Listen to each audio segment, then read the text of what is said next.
This is Andrew Elefante with Surf and Turf Roofing, performing a digital roof inspection at 621 Motor Road in Pine Beach, New Jersey. Now I'm up on your roofing system because I told you I was doing an inspection. I just want to point out some key issues that I found up on this roofing system other than the moss and algae. And again, I'll explain what the moss and algae is for.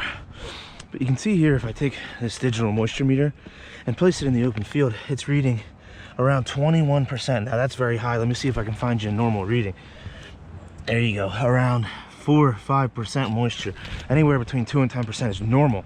Well, you can see here where I've marked these X's out. If I take this digital moisture meter and I place it down above this pipe collar here, it's holding at 36% moisture. As well as above this one, it's holding at 60% moisture. And if I come up here lastly above this attic fan, you can see it's holding at 34% moisture.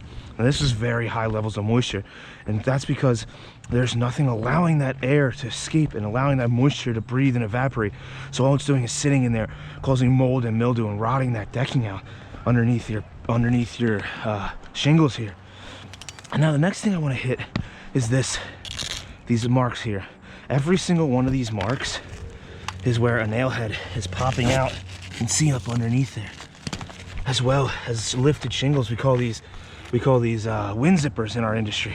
You can see these nail heads here. Now let me paint you a picture. Now these lifted up shingles aren't allowing anything to stop that wind-driven rain from getting down into the decking. So if the water comes down, hits that nail head, travels down the decking and into the plywood, it's gonna cost you thousands of dollars down the line if you don't get on this. Now, the last thing I want to hit is the ventilation, and that's what's causing all of these problems in this roofing system.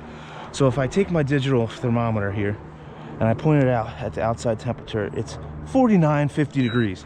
Now if I take it here and put it at your ridge where the heat is supposed to exhaust out of your attic space, out of all the dead space in your rafter base, you can see that it's reading at 103, 104 degrees. Now the inside of your attic is only supposed to be within 10 degrees of the outside temperature. This is 50 degrees, 60 degrees of what it's supposed to be. This is more than alarming to me. So what Ryan and I are gonna do is get down, formulate a plan to get this roofing system secure so you don't ever have to worry about it again.